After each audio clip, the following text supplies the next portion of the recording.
Hacəri qızı Günel Zeynalova sosial şəbəkədə ünvanına qaçqın Güneldir yazan insanlara həddini bildirərək sərt cavab verib. Bugünkü paylaşımımla ilgili birçok insan altına yazıp geri beyinli olanlar, bilgi sahibi olan bilgisizler, ama bilgisi yoktu da, yani ki elə zannedir ki çok şey bilir ama hiçbir şey bilmir. Qaçqın Güneldir bu yazıb. Qaçqın Günel. Bəli, əgər qaçqın deyirsinizsə, bəli, mən qaçqın Güneləm, amma məcburi köçmüşəm. Ağdamdan qaçmaq deyil bu. Əgər bilmirsənsə, mən sənə anlatım. Ona görə də dedim ki, belə yazan, bilgisiz olan insanlara ifşa edəcəm, hamınızı paylaşıb ki, artıq mən yox, mənim kimi bir çox müğənni və ya da insanların artıq arxasınca danışmayıb öz həyatınızla maraqlanasınız deyə.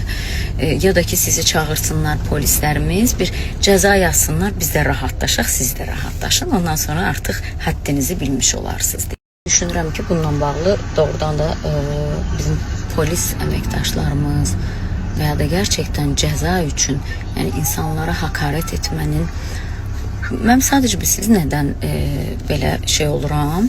Çünki məni hər iki ülkədə sevir və burada mən Azərbaycanca danışmağım və ya da türk kəlmələrindən istifadə eləməyim kimlərsə narahat eləyirsə, narahat ola bilərsiniz. İnsanlar insanları qəbul eləməlidir hər bir şəkildə. Onun yanlış bir hərəkət etdiyimi düşünmürəm ki, 30 ildir orada yaşayan bir insan olarak hal-hazırda Azərbaycan dilində danışıram. Mənim üçün də iki ülkəm var. Bunu idrak eləsəz çox sevinərəm. Ki bunu mən sevən insanlar zaten deyir ki, biz səni hər bir şəkildə sevirik. Əsas mən sənin sənətini sevirəm deyir. Bu mənim üçün önəmli olan budur. Yəni səsimi sevirsən. Bir de fake'ten doğrudan da eləyən, fake'ten yazan insanlar ne yazdığını unudur. Birinci gömür, sonra yazdığı şeyin başka biri bir şey yazır. Yazır ki o öyleydi, manipülasyon yapır ve böyle bir şey olur sanki ben bunu tanıyıram.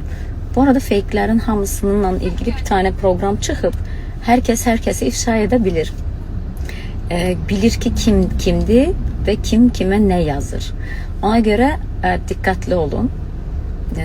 Ben herkesi bilirəm və bunların hamısını teker yaxın bir tarixlərdə sizə bildirim ki gəlsə, sizi çağırsalar ki gəlin bir ifadə verin, onda gedib danışanda biləcəksiniz ki kim kimə nə deyib və necə oldu.